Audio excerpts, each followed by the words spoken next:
COG fam, I am Mylene and I will be your host for today. Before anything else, can we see the comments of our first-timers? Kindly comment hashtag first-timer down below and we'd love to recognize you. We are so grateful to have you here with us through our online worship service. October na and 78 days na lang Pasko na. Kaya naman comment and greet each other a Merry Christmas to share the Yuletide spirit to everyone. Moving forward, here are our announcements for the month of October. Tuloy-tuloy pa rin po ang ating worship revamp every Saturday at 1:30 p.m. at maging ang ating arts reform every Sunday at 2:30 p.m.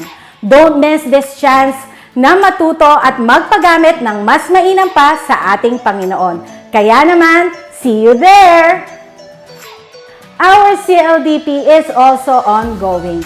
Just a quick reminder that CLDP 3 classes are held every Friday at 6:30 p.m. and CLDP 1 and 2 are held every Sunday at 4 p.m. Don't forget to bring your devotional notebook, your manual, and your pen with a heart that is hungry to grow deeper in Him. Calling all ladies out there, we will have an Area 5 Ladies Celebration with the theme Beautifully Rooted on October 12 from 7:30 to 12 noon at Church of God, Olongapo. We will have a registration fee of 350 pesos and for inquiries, just approach Sister Melinda Alvarez. Passion for God, passion for the lost, passion to lead. Don't miss our Passion Conference this October 18, 6 p.m. at SM Downtown Cinema 3 with Pastor Frederick Ramos of COG Mexico, Pastor Bob Albios of COG Angeles, and Pastor Rexon Toseno of COG Subic. Together, let us rejoice and celebrate God's fruitfulness to Church of God, Olongapo. The proceeds of this conference will help build our growing church. Kaya naman, kita-kits! Our Transformer fundraising is still ongoing, and we are looking for people who are willing to invest in God's kingdom. So if the Lord is touching your heart, please don't hesitate to approach me, Sister Mylene de la Cruz. That's all for our praise reports and announcements. I know that you are all ready to praise and worship our Most High God. Kaya naman, get ready to raise your hands up high and rejoice in His mighty presence. Once again, I am Mylene. God bless and enjoy the service.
palakpakan po natin ang ating Panginoon. Hallelujah! And pwede ba makita yung mga kamay ng mga excited ng magpurit sumamba sa Panginoon? Hallelujah! Oh, we praise you, God. We honor you. And once again, pwede bang humanap tayo ng mga prayer partners natin? And we will pray together before the Lord today. Hallelujah!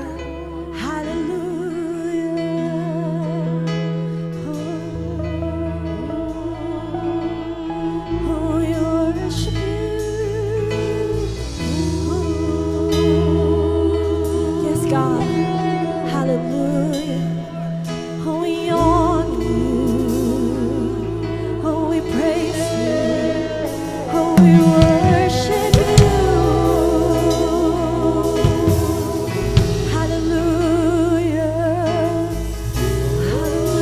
Oh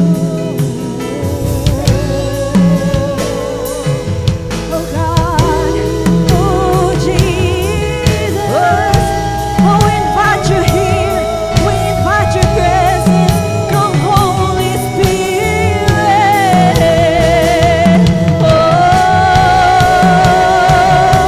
And today God, Lord, we just want to worship you today. We have come here in this place tonight, God, to worship you in spirit and in truth, God. And Lord, tonight, we are so excited to give our best praise, to give our best worship to you, our Lord. And Lord, today, give us the heart of joy, the heart of compassion on what we are doing for you, God. And Lord, maraming salamat, Panginoon, dahil dinala mo ang iyong mga anak sa lugar na ito, Panginoon, Lord God, para malayang makapagsambat, makapagpuri sa iyo, God. And Lord, we thank you, Lord, for the privilege to come freely in your presence, to come freely and feel your presence and dwell in your presence, God. So we come here, God, to experience more of you. Hallelujah. And Lord, tonight, we declare healing, we declare transformation, we declare restoration, oh God, in the mighty name of Jesus. And so God, every people, I pray for every people in this place, oh God, that you open our hearts, oh God, that you open our minds for what you're about to do today, God, because we do believe, God, and we know for sure, God, that you are about to do something big and something great. And Lord, sa amin pong pagpupuri pa lamang, naniniwala kami, Panginoon, na meron kang binabago, Panginoon, Lord God. Kaya naman, Panginoon, maraming salamat, Panginoon, Lord God, for this privilege, for this opportunity to worship you freely, oh God. And Lord, tonight, we are so ready for what you are about to do, oh God. Only you will glorified and be magnified, oh God. In Jesus' name we pray. Amen. Hallelujah. Hallelujah. Yes, God. Come on, clap your hands for the Lord. Clap your hands for Jesus. Hallelujah. Oh, we worship you. We praise you. Pwede bang pakipalakpak mo kayang kamay na yan para sa Panginoon, kapatid?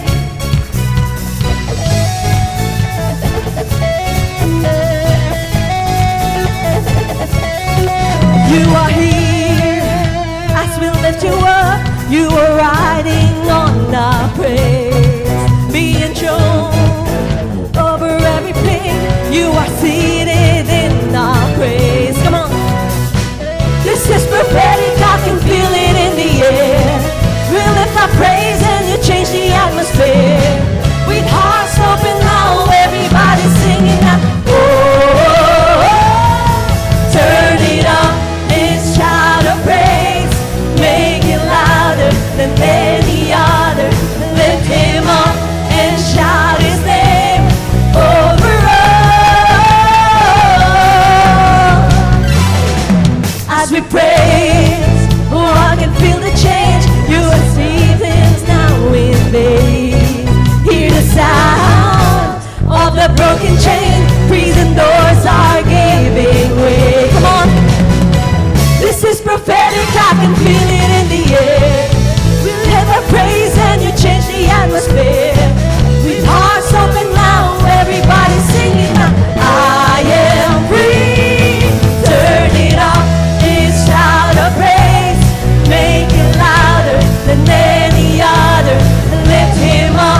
make it louder. Taas mo yung kamay na yan para sa Panginoon. Lift Him up and shout His name. Yung may kasama na magtanong kapatid. Turn it up, this sound of praise. Make it louder than any other. Lift Him up and shout His name over all. Turn it up, this sound of praise. Make it louder than any other. Lift Him up and shout His name over all. Come on, we will continue to give our best praise for the Lord tonight. Amen. Reason, His reason, forever glorified. Reason, His reason, King Jesus is alive. Come on, clap your hands for Jesus.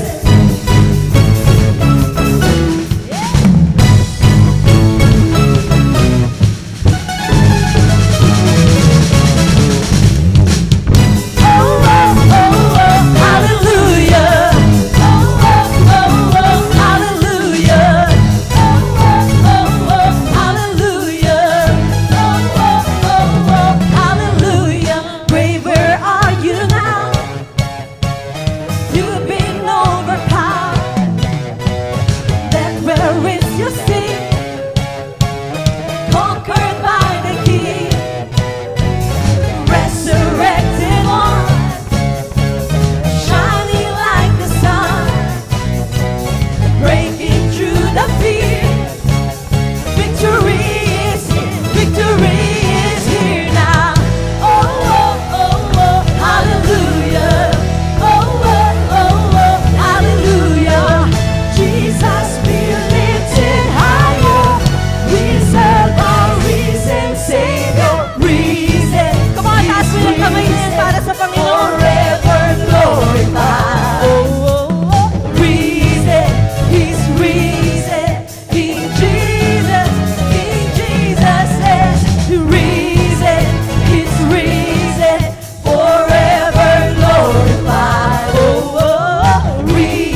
presence, God. That whatever our situation is, only in your presence, Lord, that we experience joy, we experience rest, and we experience peace, O God. Kaya Lord, maraming salamat, O God. And today, God has a word for us. I would like to share you in the book of Isaiah, chapter 43, verses 1 to 3. Come on, let us all read the verse. But now, this is God's message. The God who made you in the first place, Jacob, the one who got you started, Israel. Don't be afraid, says the Lord, for I have redeemed you. I have called your name, and you are mine. When you're in over your head, I'll be there with you. When you're in rough waters, you will not go down. And that is the promise of the Lord. When you're between a rock and a hard place, it won't be a dead end. Because I am God, your personal God, the Holy of Israel, your Savior. Come on, clap your hands for the Lord. Lift your hands for the Lord tonight. Hallelujah. Oh, Jesus. Thank you for your word tonight, God. Thank you for your promise. Oh, God. Thank you for your very word. And kapatid, it's not an accident that you are here in this place. Because you might feel maybe that's the end of your road, or maybe you are in the rock bottom of your life. But always remember that our God have called you, and our God have redeemed you, and our God have already saved you. So we thank you, God. Thank you for your promise. Thank you for your word. For we can put our confidence in you, God. And tonight, Lord, we want to put our hope, our trust in you.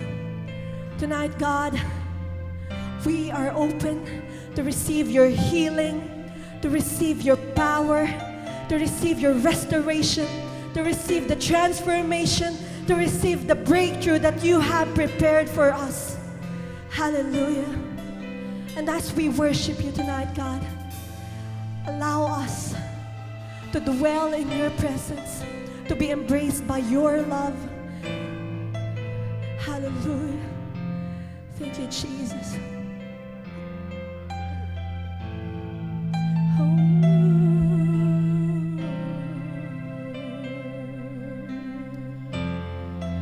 yes, God. There's no other name that can heal us and restore us.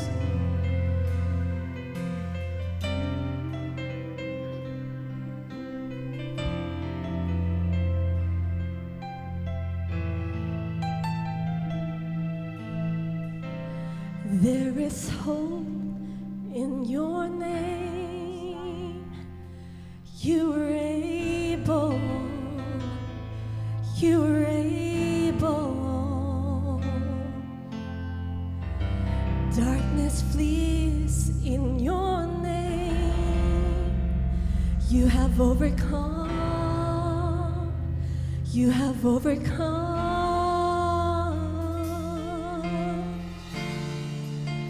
Sin is ending, hell is shaking at the mention of your name. Hearts are burning, lives are changing as we seek your name. Sing it out, church. Your name is victory.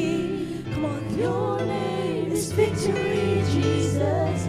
Your name is victory, Jesus. Your name is holy. Your name is holy. Your name is holy, Jesus. Your name is holy, Jesus. There is healing in your name. Come on, declare it, church. You were able. You were able. Sickness bows down to your name. You have overcome. You have overcome.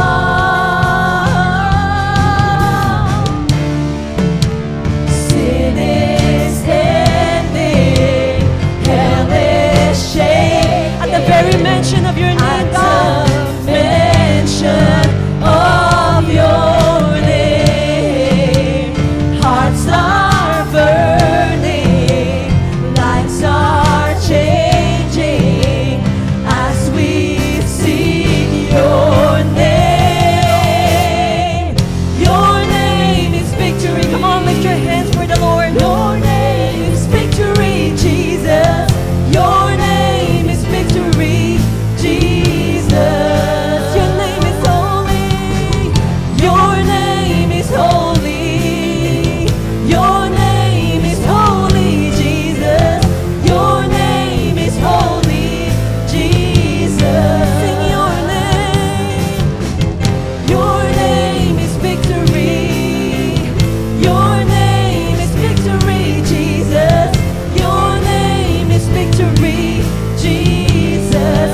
sing it out one more time.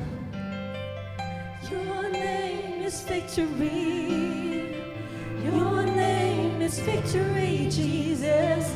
Your name is victory, Jesus. Oh, yes, God. Oh, your name, your name. Oh, we claim your name. Come on, just continue to worship the Lord. Can you lift your hands for the Lord tonight? Hallelujah. Receive the healing, receive the power, and receive the restoration from the Lord. Yes, God. Come on, just worship the Lord. Hallelujah. Yes, God.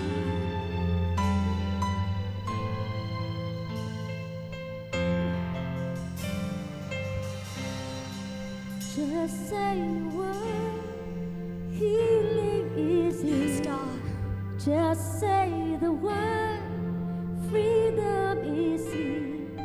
Just say the word, miracles here. Hallelujah to the King. Just say the word, healing is here. Just say the word, freedom is here. Just say the word, miracles here. Hallelujah to the King.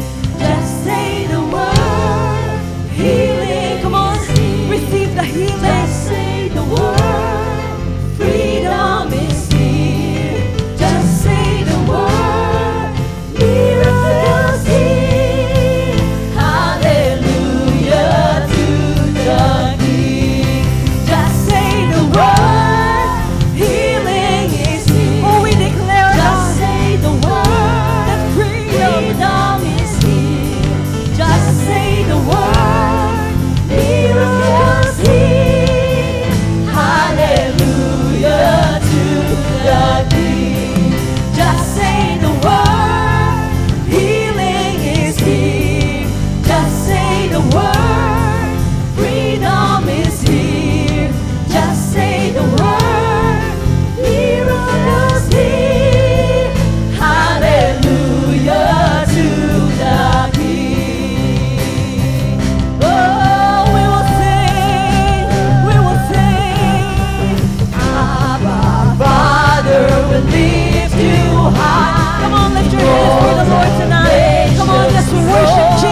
Let us continue to worship the Lord. Once again, can we give our God our best clap offering? Hallelujah. Oh, we thank you, God. We thank you for your presence, oh Lord. And once again, can we lift our hands for the Lord tonight? Kapatid, pwede bang pakitaas mo yung kamay na yan para sa Panginoon? And tonight, God, we receive your healing. We receive your power. We receive your restoration. And we receive the transformation, God. And we receive the breakthrough that you have prepared for us. Kaya naman, Panginoon, maraming salamat, Panginoon, sa ginawa mo ngayong hapong ito, Panginoon. And Lord, we thank you for your presence, for your mighty and glorious presence, God. Thank you for your tangible and evident presence dito sa lugar na ito, Panginoon. Lord, tonight, we are so ready and we are so excited to hear more of your words, to receive more from you, God. Kaya naman, Panginoon, I pray, Panginoon, Lord God, for your people tonight. I pray for your word, oh God. Bless your word, anoint your word, anoint your messenger, and anoint your hearer, Panginoon, Lord God. May you open our hearts for your word tonight. And Lord, hayaan mo, Panginoon, Lord God, na ang iyong salita, Panginoon, ay patuloy na mamunga sa aming pong buhay, Panginoon, Lord God. Kaya naman, Panginoon, ikaw ang patuloy na maitaas, oh God. We commit to you everything that we're about to do. And Lord, be in our midst tonight, oh God. We honor you and we glorify your name. In Jesus' mighty name, for everybody shout. Amen. God bless everyone.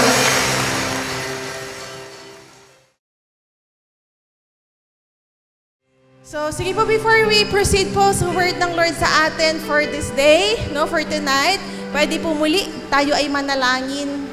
Hallelujah. Thank you, Jesus. Oh God, we thank you. Truly that you are a faithful God.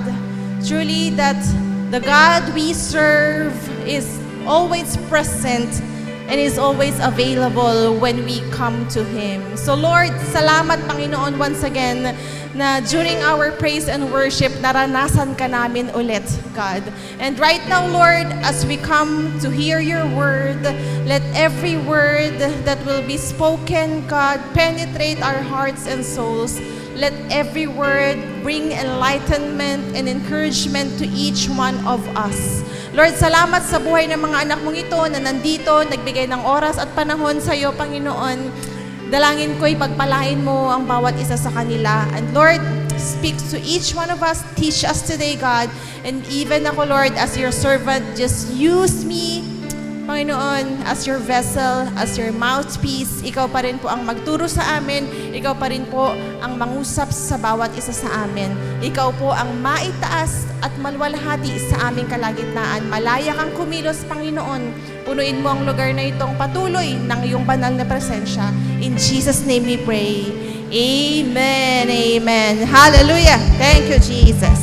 Ayan po, no? So, kakaiba po na bare months pero umuulan. Ayan, ganyan talaga ngayon, no? Effect ng climate change. But again, nasa bare months na tayo at matatapos na po ang month of September. So, di ba, wake me up. Ayan, joke lang po. Gising na gising naman po tayo. Tama po ba? Amen. So, bare months na. Ano po bang meron kapag ka bare months na? Sabi nila, di ba? Anong meron kapag ka bare months? Christmas season. Of course, di ba? We celebrate the birth of our Lord Jesus Christ.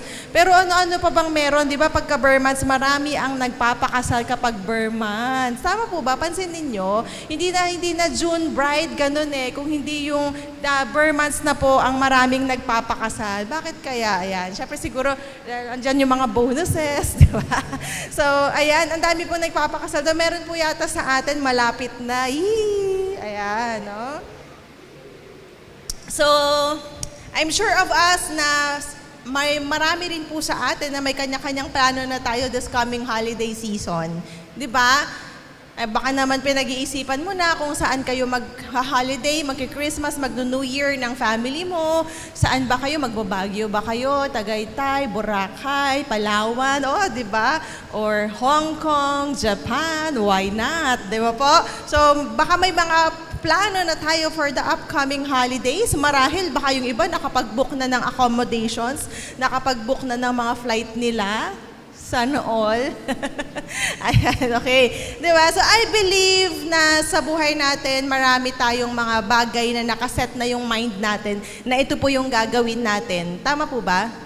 Ayan. May mga nasa isip na tayo na ito yung plano nating gawin.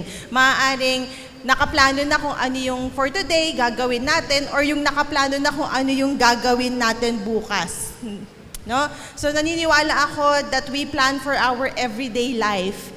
And even kung ano yung susuotin mo ngayon, naniniwala ako pinagplanuhan at pinag-isipan mo yan ng matinding-matindi. Ay, hindi yata. Di ba, minsan di ka pa nga makatulog, ano kayang susuotin ko bukas, mag-church ako. Ayan, kaiisip mo kung anong susuotin mo, yung nasuot mo, yung suot mo rin last Sunday. Hindi, so ko lang po. But then, di ba, nagpaplano tayo even dun sa susuotin natin, pinag-iisipan natin yan. Anong damit ba ang susuotin? Anong sapatos ba ang susuotin? We plan, di ba? Tama po ba? Ayan. No? So we plan for our future. So like today, siguro naman pinagplanuhan mo talagang mag-church, hindi yung ngayon mo lang naisip.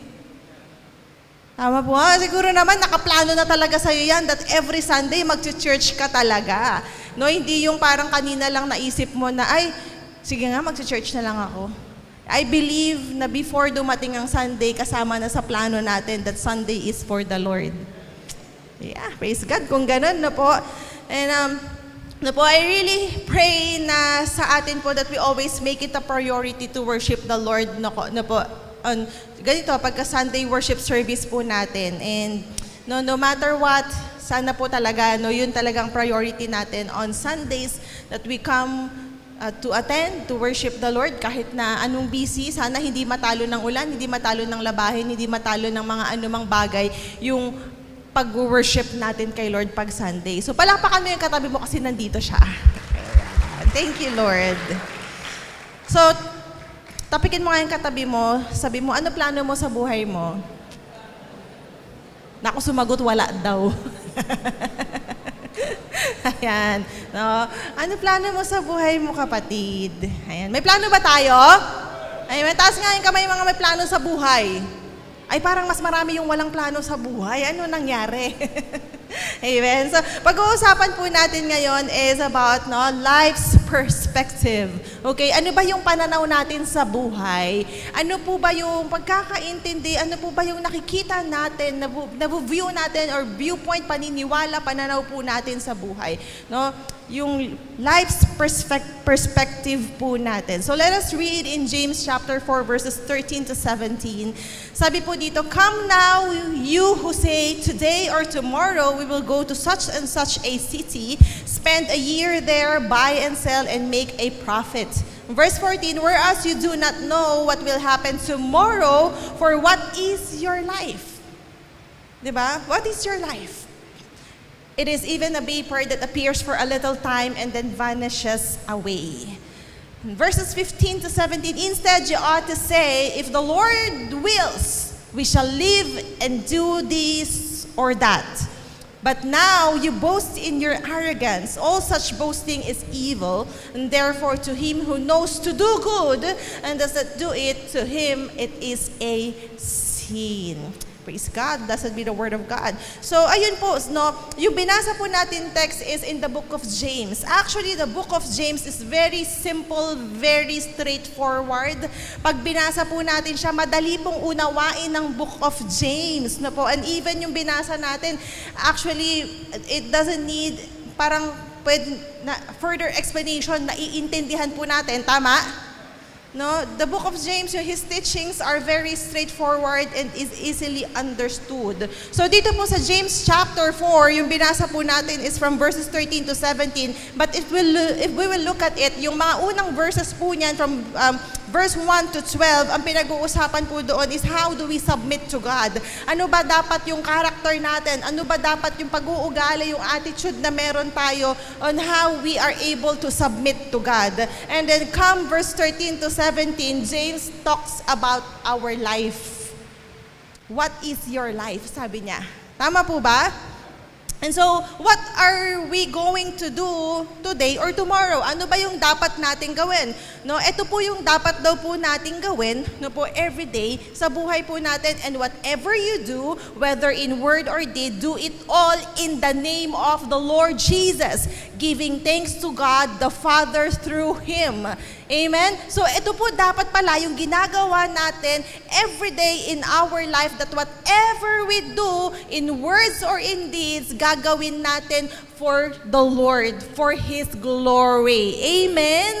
Because Christianity should be a 24/7 relationship with God. Ang pagiging Kristiyano, hindi lamang po siya tuwing Sunday lang. Hindi lamang po tuwing may C2S. Ang pagiging Kristiyano po, it is a 24/7 relationship, and we should live it 24 hours a day, 7 days a week. Amen? Kristiyano po tayo 24 hours a day, 7 days a week, at hindi po tayo Kristiyano lang pag Sunday. Amen.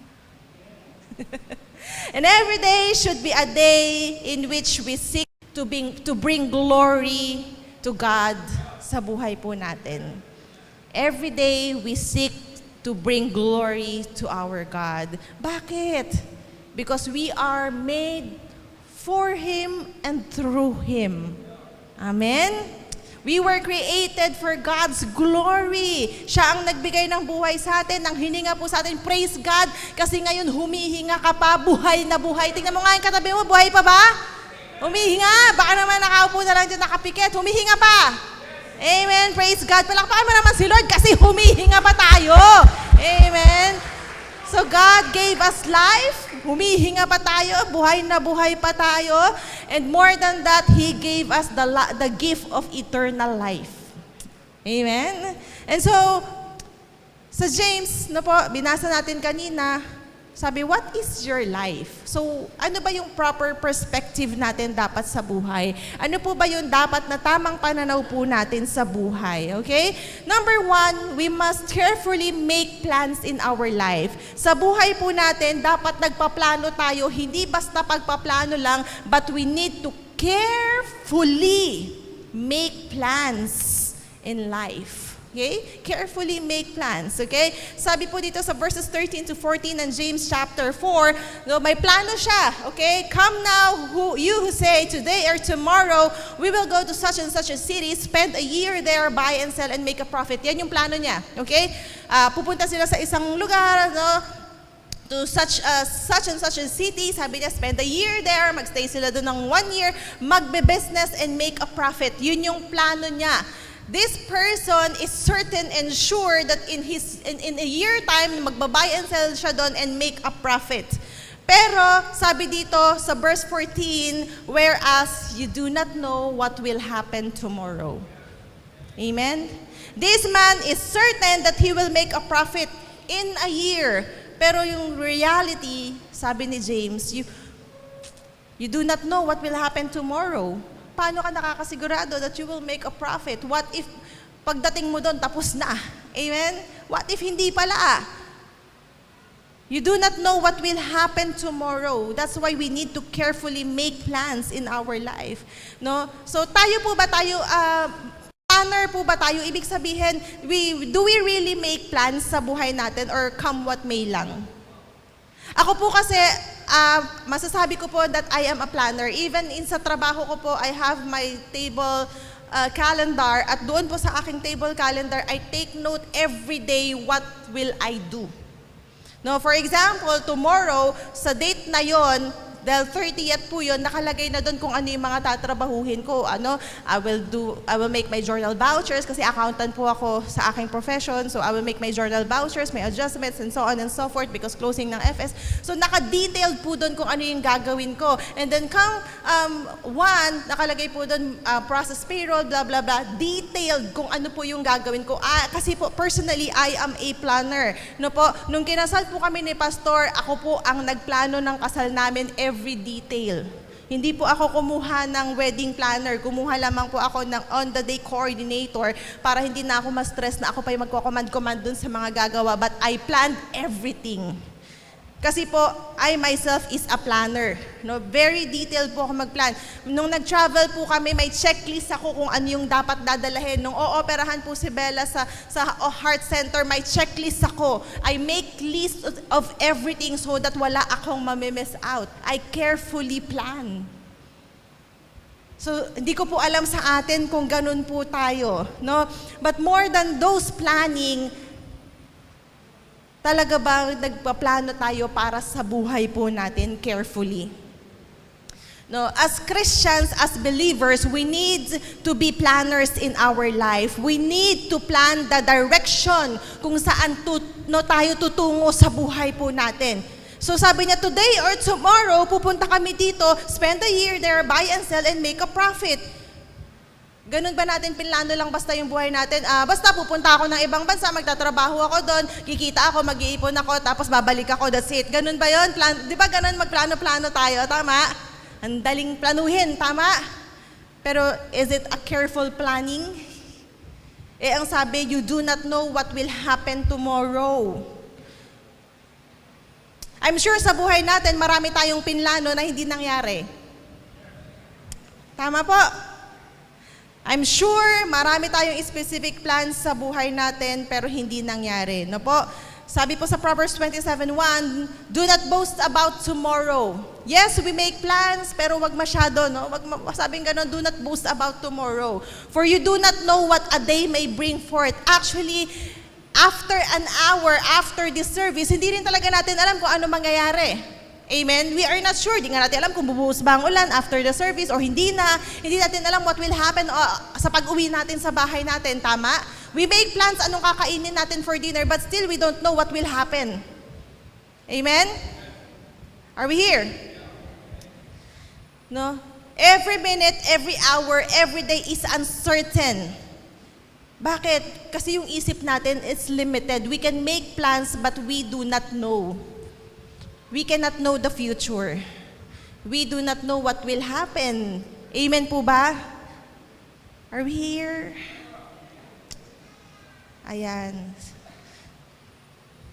Kailangan po yung sinasabing carefully plan our life. Ibig sabihin doon, in planning our life, we must not leave the Lord out of the picture. Dapat sa pagpaplano natin sa buhay natin, kasama lagi si Lord. That is how we carefully plan our life. Diba, sabi nga dun sa James 14:4, diba, we do not even know what will happen tomorrow. No, hindi natin alam ano po yung mangyayari. Wala pong masama sa pagpaplano. There is nothing wrong with making plans. We need to plan and prepare for our future. No, in fact, hindi dapat tayo sumablay sa pagpaplano. We should never fail na magplano sa buhay po natin. Kaya lang po, the question is, sa buhay po natin, anong part ba ni God? Anong part ba ni Jesus sa buhay natin? Amen? We need to carefully plan our life. And that is, we do not leave God out of the picture. As we make plans sa buhay po natin, sa school, sa trabaho, sa pamilya, anuman yung pagpaplanuhan natin sa buhay natin, church, please include Jesus kung anuman yung mga bagay na pinagpaplanuhan po natin. Kasi alam niyo po, if our plan sa buhay natin contradicts the Word of God, may problema tayo dyan. Amen. Let us include the Lord and seek the Lord sa lahat ng ginagawa po natin sa buhay po natin. No? Because yes, sabi dito, it is true that if you fail to plan, you plan to fail. Tama? Pag hindi tayo nagplano sa buhay natin, so parang pinagplanuhan na rin nating mag-fail tayo. But it is also true that if you leave God out of your plans, you still plan to fail. So it is very important, church, na kapag tayo nagpaplano sa buhay natin, let us include God in our planning. Amen. Never leave God out of the picture. Every time we make plans without asking God for guidance, problema yan. Every time we attempt to do something without putting it in prayer, nako, baka disaster ang kahinatnan yan. Kaya nga po si Pastor, pag may kinukonsult kayo, may pinapaalam kayo, ang unang tanong niya, pinag-pray mo na ba? Kasi kung pinag-pray mo na yan, at talagang kinonfirm sa'yo ng Lord yan, no more questions asked. Pero kung gusto mo lang, desisyon mo lang, hindi mo pinag-pray, mag-usap muna tayong mabuti. Amen po ba? Hallelujah. Sabi po sa Proverbs chapter 3 verses 5 to 6, trust in the Lord with all your heart and lean not on your own understanding. In all your ways acknowledge Him and He will make your path straight. Baka kaya bako-bako yung buhay mo kasi hindi mo kinokonsult si Lord sa mga pagpaplano sa buhay mo. Acknowledge God in your life and He will make your path straight. Amen? Yung tunay na matuwid na daan kay Lord na tatagpuan. Amen po ba? Praise God. So number 2, ano ba dapat yung pananaw, perspective natin sa buhay natin? Number 2, lagi nating tatandaan that life disappears quickly. Do you believe sandali lang ang buhay? Life disappears quickly. Sabi po sa verse 14, James 4, whereas you do not know what will happen tomorrow, for what is your life? What is your life, kapatid? Ano ba yung buhay mo? Ang sabi dito, it is even a vapor that appears for a little time and then vanishes away. Ang buhay ay sandali lamang, parang hamog. Parang, alam niyo po, di ba, pag sa rice cooker, pag nagsasaing tayo, di ba po may lumalabas na usok doon? Paglabas nun, konting taas lang, wala na. Nawawala ka agad. Ganun po ang example ng buhay. 1 second nandyan, the next wala na. Life disappears quickly. So alam nyo kaya mga kabataan, malakas pa kayo, marami kayong pwedeng gawin para kay Lord. You can do many things that requires physical ability and strength. So do not wait tomorrow. Do not wait for tomorrow may not come. Hindi mo naman sure. Minsan mga kabataan, we put off serving the Lord kasi malakas pa tayo. Marami pa akong time, tsaka na lang. No, nag-aaral pa ako, ganito muna, ganyan, focus muna ako dito. That's good. Kailangan mo mag-aaral mabuti for God's glory. But then again, you need to do something para paglingkuran ng ating Panginoon. Do not wait for tomorrow kasi what if wala nang bukas? Life disappears quickly, no? Sobrang bilis ng panahon. So, tayo po, as we grow older, nagkakaedad tayo, pumuputi ang buhok natin, di ba? Salamat, wala pa. Di ba? Humihina ang katawan physically, nagiging malilimutin po tayo, di ba? Napakabilis lamang po ng panahon. Life is short no matter how long we live. It doesn't matter kung 60, 70, 80 years old, 20, 15 years old ka, life is short. Bakit life is short? Pwede ngayon ang lakas mo pa, bukas wala ka na. Are we here? Huwag po nating dayain yung sarili natin thinking na marami pa tayong oras para ibigay kay Lord. Thinking na marami pa tayong oras para i-treasure yung mga mahal natin sa buhay. Again, we do not know what will happen later, what will happen tomorrow, or the next day, or the next week. Because our life here on earth is temporary. Amen po ba? Temporary lang, waiting to be evaporated. Waiting for that moment na in a second, wala na. Amen po? Meron po ba tayong mga kakilala na ang daming plano sa buhay, pero hindi naman nagawa yung plano nila? Amen? Walang masama, they plan for their lives, but then again, nobody knows what will happen.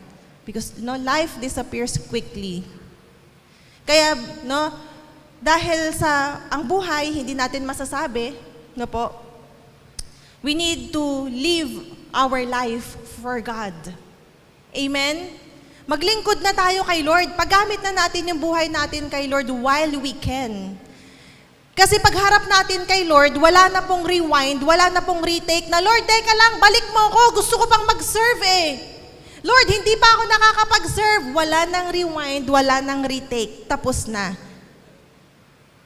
So commit our lives to God because life quickly disappears. Amen po ba? Number 3, our life's perspective.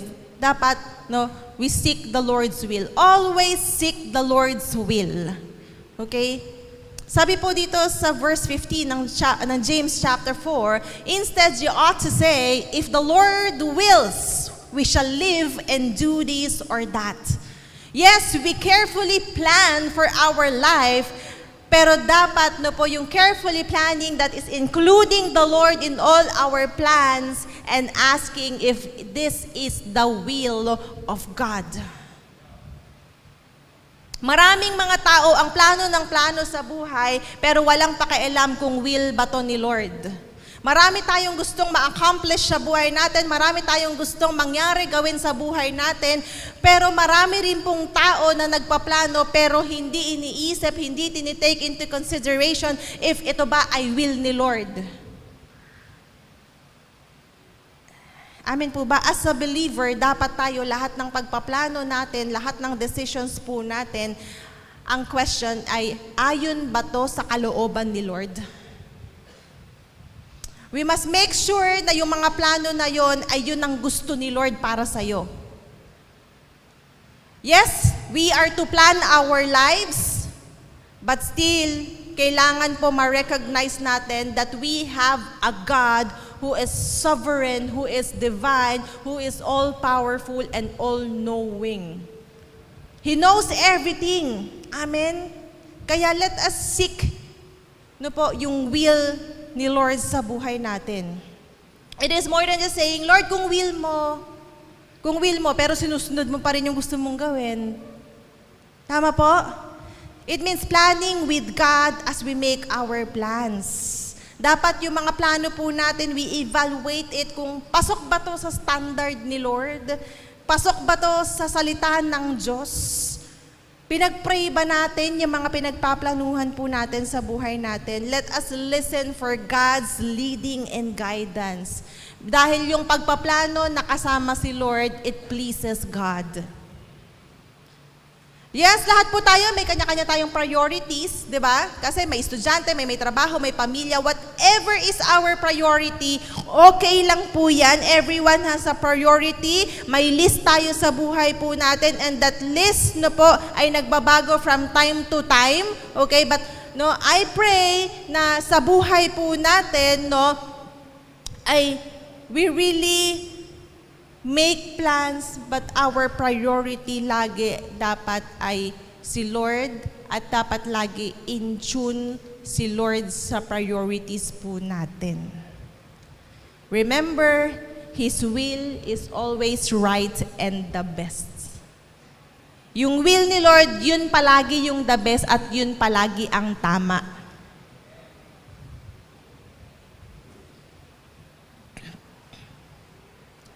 Proverbs 19:21, it says, many are the plans in a person's heart, but it is the Lord's purpose that prevails. Ang dami nating plano, but the end of the day, yung plano ni Lord, yung purpose ni Lord, yun pa rin po ang magpe-prevail. Amen? Kaya napakahalaga po sa buhay po natin na isik palagi ang will ni Lord. Psalm 34:10, the lions may grow weak and hungry, but those who seek the Lord lack no good thing. Lahat ng mabubuting bagay, meron ka when you seek the Lord. Baka kaya maraming kulang, maraming wala because you do not seek God. Diba?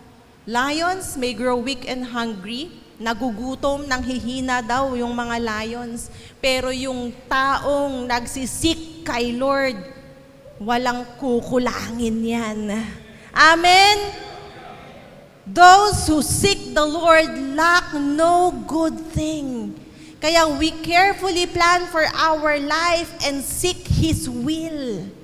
The smartest thing to do in life is to always seek the Lord. Amen? Iba po yung praying sa seeking.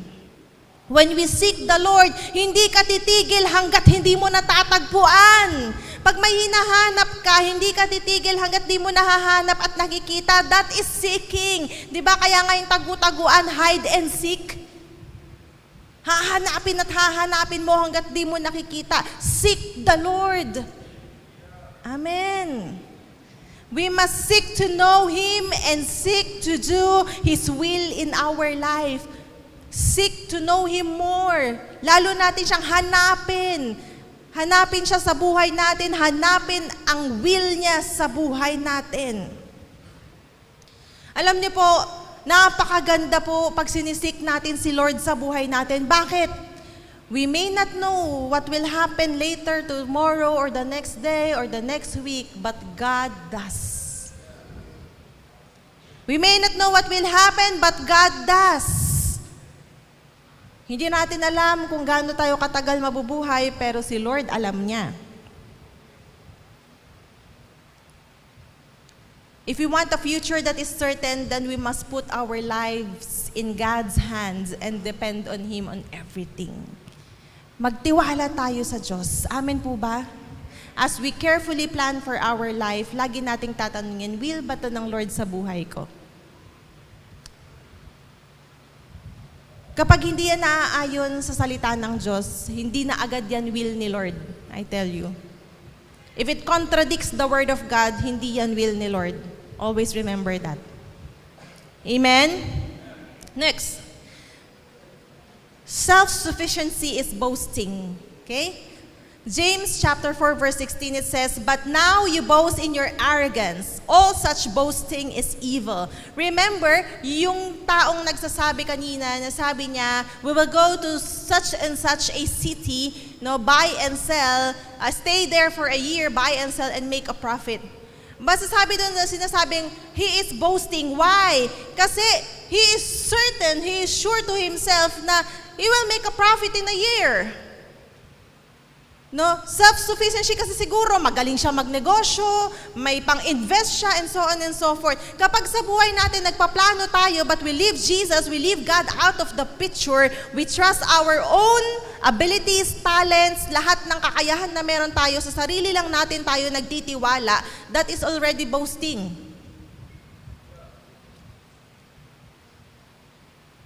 No, yung isang tao who goes through life without Jesus, that is boasting. He lives and plans thinking that he is in control of his life. Thinking that he is in control of his future. Amen? But in reality, sa buhay natin, napakahirap pag wala si Kristo. It is boasting when we leave God out of the picture sa buhay po natin. God created us, and God has given us all the good things in our life, and that is no para mag-glorify po siya. We should never take the credit that belongs to God. Amen? Lagi, by the grace of God, lagi for God's glory. Amen po? Hallelujah.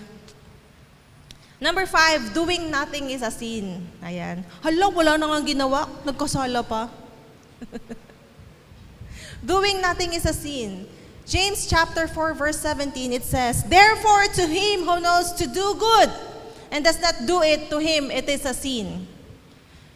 Church, sabi dito, to him who knows to do good and does not do it, nagkakasala ka. So ikaw, alam mo ang salita ng Diyos, alam mo kung gaano ang grasya, ang pag-ibig ng Lord, but you do not do it. You do not share it.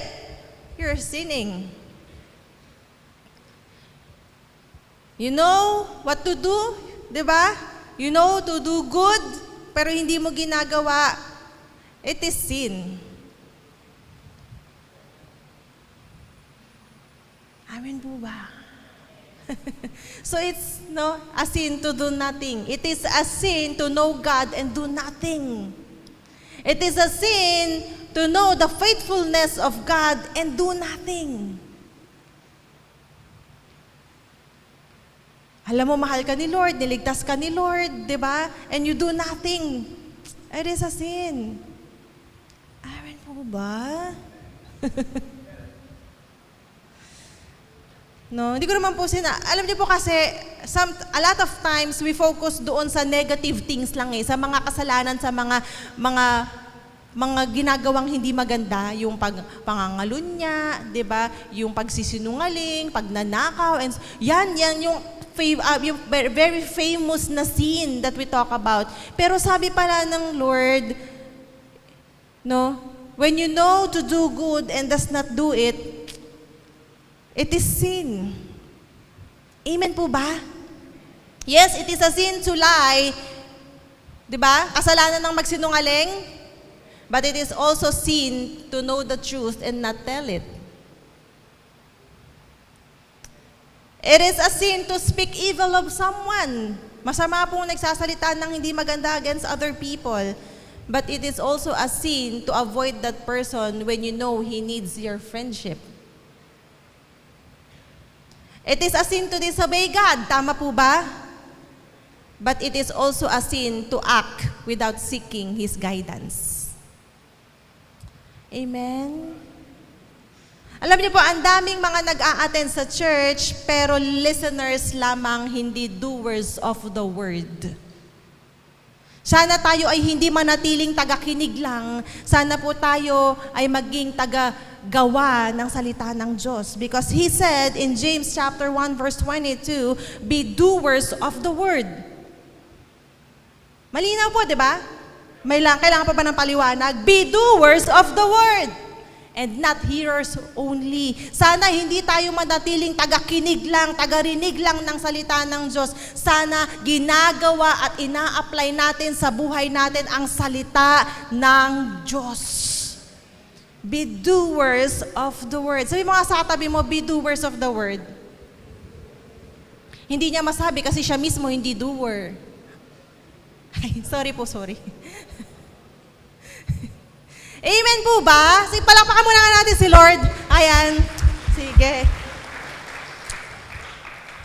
Praise God. So let us all be doers of the word and not hearers only. Amen. It is a sin to do nothing. Amen. Naranasan mo ang pag-ibig ng Lord, share it. Nakita mo ang katapatan ng Diyos, share it. Amen. Maraming tao ang nangangailangan ng Kristo sa buhay nila. Baka nasa iyo yung sagot. Amen. Ecclesiastes chapter 3 verse 1, I'm about to close. To everything, there is a season. Sa lahat ng bagay, may panahon yan. A time for every purpose under heaven. Maraming seasons sa buhay po natin. Tama? There are different seasons for everything. Sa Pilipinas, dalawa lang ang season natin, tagtuyot at saka tag-ulan. Diba? Dry season and wet season, yan lang ang meron. Wala po tayong winter, spring, summer, or fall. Walang ganun. Ano ba naman yung boses na yan? Nakakainis talaga. Mag-preach ka na lang, sabi ni pastor sa akin. Ayan, di ba? Wala tayong mga ano yun? Winter, ganun. Wala tayo nun, di ba? Ayan, so wet season and dry season lamang po sa Philippines, okay? But in our life, we have many seasons because sabi sa Bible, sa Ecclesiastes chapter 3, actually pag susundan mo pa yan sa verses 2 onwards, di ba? There's a time to be born, a time to die, a time for peace, a time for war, a time to be planted, a time for harvest, and so on and so forth. Ayan. So there is a time for everything. God says in Ecclesiastes chapter 3. So to everything, there is a season. May panahon po ang lahat ng bagay and God has a perfect time for everything in your life. Kung meron kang mga bagay na dinedesire, pinagpipray sa buhay mo, there is a perfect time for those things. Kay Lord, there is a perfect time sa mga bagay na yan. And there are a lot of seasons sa buhay po natin. So, dumating na yung season ng buhay natin na tayo'y pinanganak. So, maybe right now we are in the season of our life na sa mga bata, nag-aaral pa. Maybe sa mga magulang, we are in the season of sa mga nag-uumpisang magpapalaki pa lang. Or maybe we are, iba-ibang season ng buhay po natin. We are in different seasons of our life. No, sa Bible, there are seasons that refers to time, di ba? Yung Chronos. Chronos, ito yung regular passing of the day, yung araw-araw, Monday, Tuesday, Wednesday, Thursday, Friday, Saturday, Sunday, yung months, diba, January to December, yung years, that is the regular passing of time. Yun po yung Chronos, okay? And another time na pinag-uusapan is the Kairos time. Yung Kairos time, no po, it is the right time. It is the perfect time. Yun yung Kairos time. It is the perfect time na po from God, the Kairos time. Chronos is about minutes, but Kairos is about moments. So yung Kairos time, yung moments time po na yun yung perfect time galing kay Lord. No? Sa buhay po natin, there is the Kairos time. Okay? So there's a season for everything. There's a perfect time for everything. There's a right time for everything under heaven. Amen? So it is important sa buhay po natin that we know what seasons we are in our lives. Amen? Anong season ba na tayo ng buhay natin ngayon? We must know what season we are in our life. Alam niyo po, wise people, they know what season they are in their lives. Sa mga kabataan, alam niyo po, enjoy your youth, your being single. Not in a way that you enjoy it na mag-party-party ka, mag-bisyo-bisyo ka. Not like that, no po. Enjoy your singleness. Bakit? Because this is your season to live an undivided devotion and service to the Lord. Amen? Sa mga may asawa, let us enjoy this season because this is the season that we become more Christ-like. Bakit? Kasi, di ba, dito we learn to deny ourselves daily. Bakit? Di ba, magkaiba kayo ng gusto ng asawa mo. So, para masaya ang buhay, para walang pagtatalo, we learn to deny ourselves. Diba? We learn to be more loving. We learn to be more forgiving. We learn to be more accepting. Tama po ba?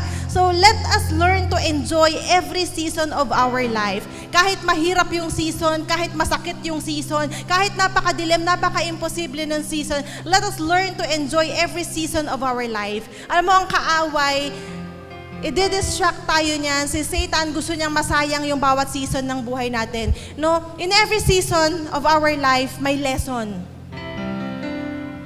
Let us treasure those lessons in every season.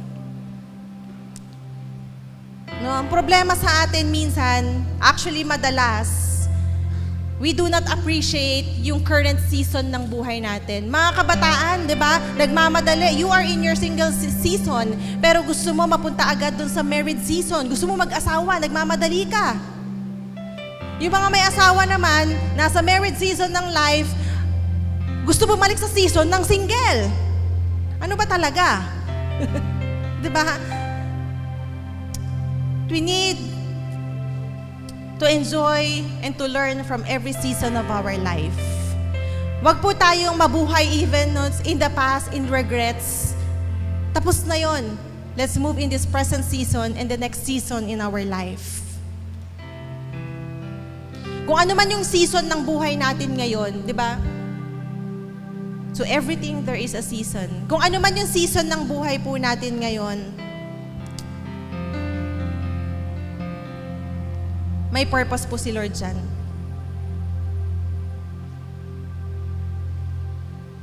May purpose si Lord dyan. Bakit? Kasi may purpose si Lord sa'yo. You are made for a purpose. You're made to glorify God. Maybe hindi ka pinagplanuhan ng magulang mo, nabuo ka na lang basta. But one thing is for sure, God planned for your life.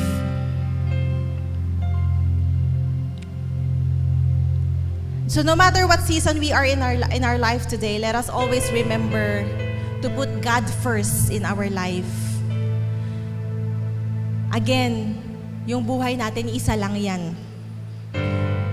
We only have one shot in this life. Isang beses lang.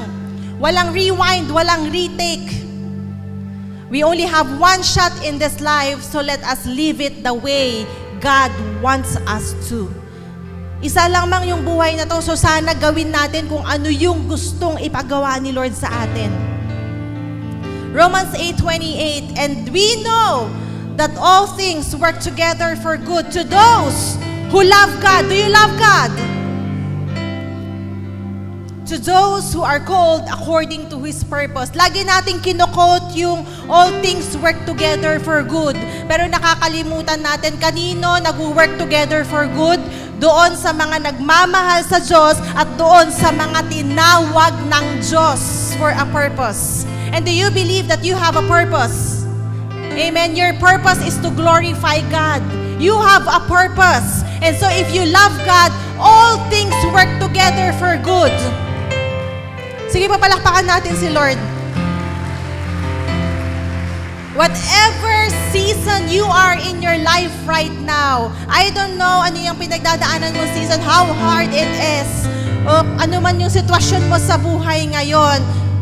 You love God, you are called for a purpose, all things work together for good.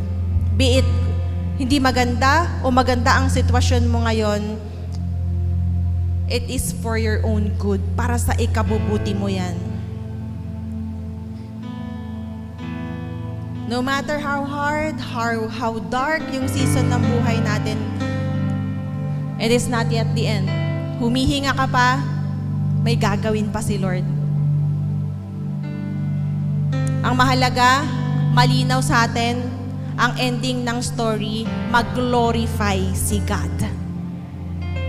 Madilim man ang sitwasyon ngayon, ang season mo ngayon, ang mahalaga, malinaw sa atin that the end of everything is for God's glory. So in every season of our life, let us continue to trust Him. In every season, church, kahit na masakit, kahit na mahirap, kahit na imposible, o kung ang season ng buhay mo ngayon, okay ka ngayon, wow, thank you, Lord. Whatever season you are in your life, continue to trust God. Yun yung pinaka-the best na gagawin po natin sa buhay natin. To trust God. Yun yung pinaka-tamang gagawin natin sa buhay natin, na manampalataya po tayo kay Lord. Diba, sabi nga dun sa James 4:14, whereas you do not know what will happen tomorrow. Hindi po talaga natin alam what will happen tomorrow. So, what is your life? Ano ba ang buhay mo, kapatid? Is God included in your life? Or do you leave God out of the picture? Again, ang buhay po natin parang hamog. It quickly disappears. Life is short. Life is short. We only have one shot in this life. One shot lang, kapatid. Isang beses lang dadaan ng buhay natin. Hindi natin alam kung hanggang kailan ang expiration date.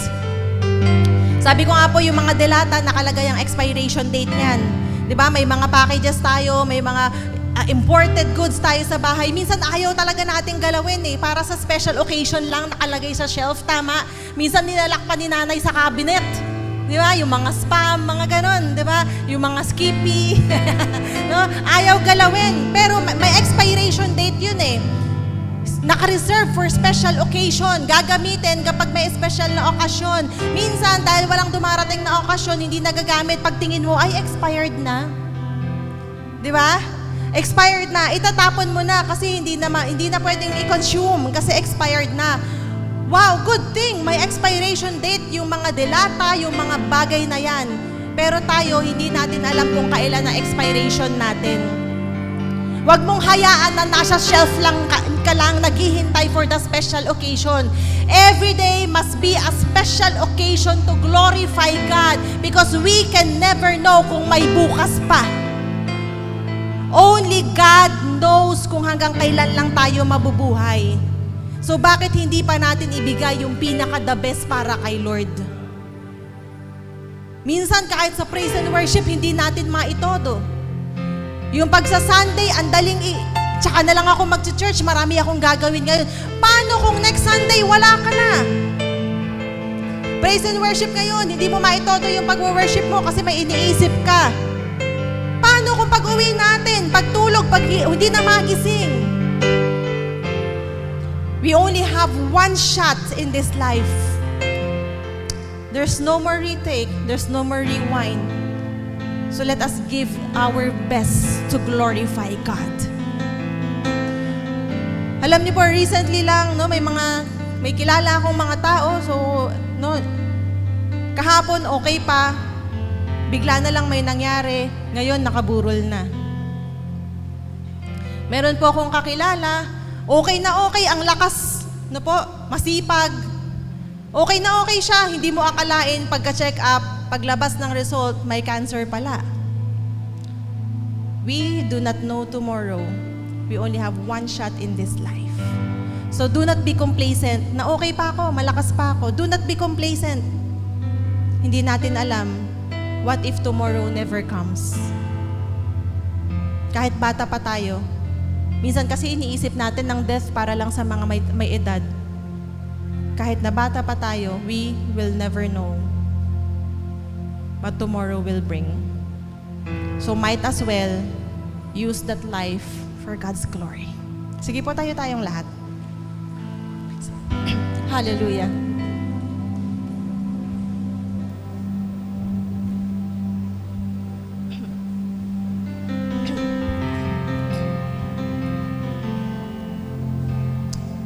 Church, I don't know, again, what season we are in our life. So, we talk about, what is life? Life is like a vapor. Parang hamog lang yan. Ang bilis mawala.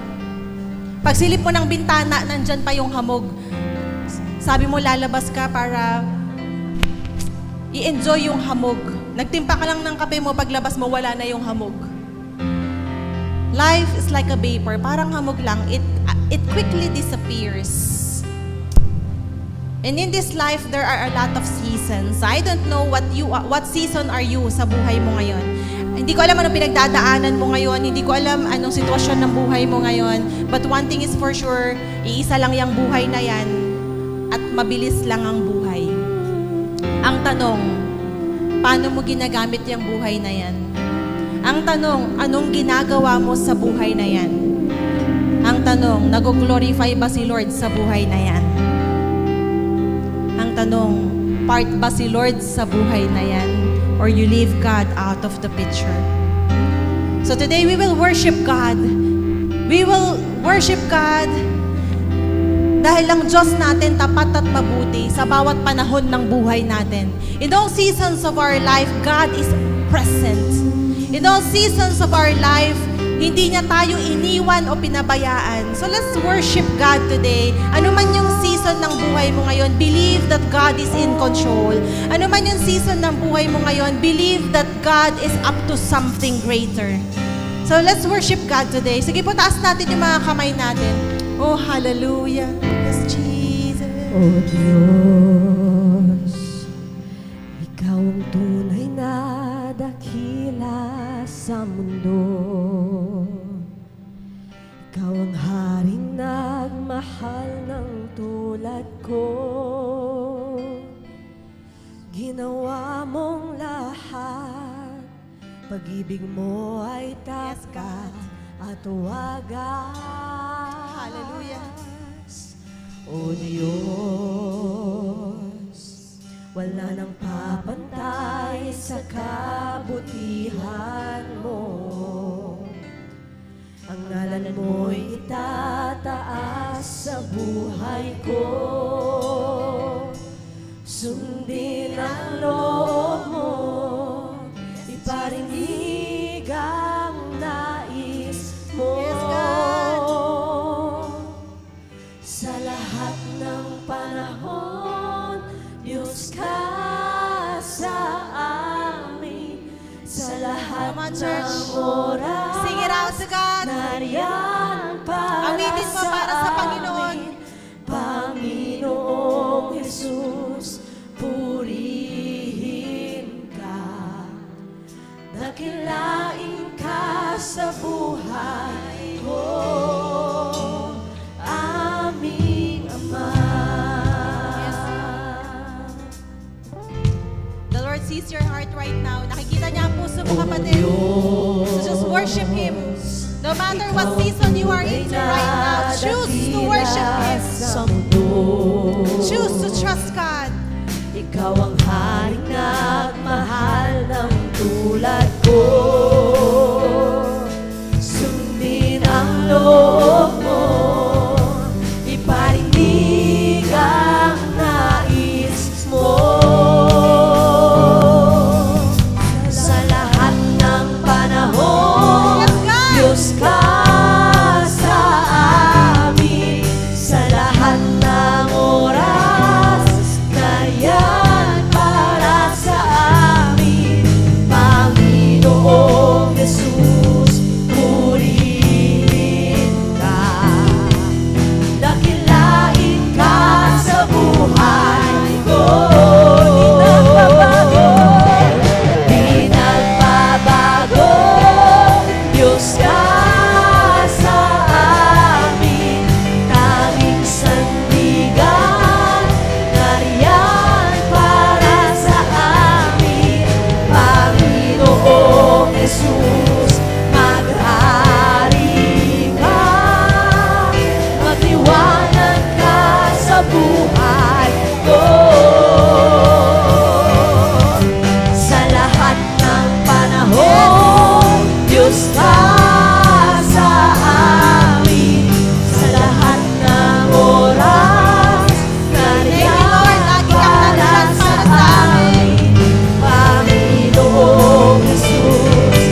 the last time, let's sing this.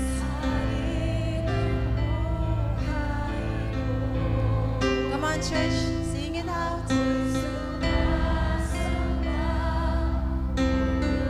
Fill this place with your worship. Fill this place with your worship right now. So one more time. Hallelujah. Itataas ang ngalan mo, Hari ng buhay mo. Ako'y sumasamba, O Diyos, dakila ka. Hallelujah. Hallelujah. Thank you, Jesus. Hallelujah. Oh, hallelujah. Hallelujah.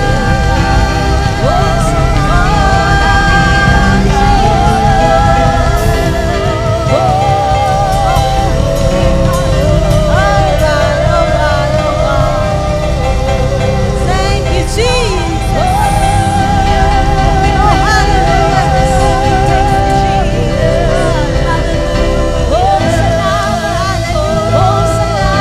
Oh,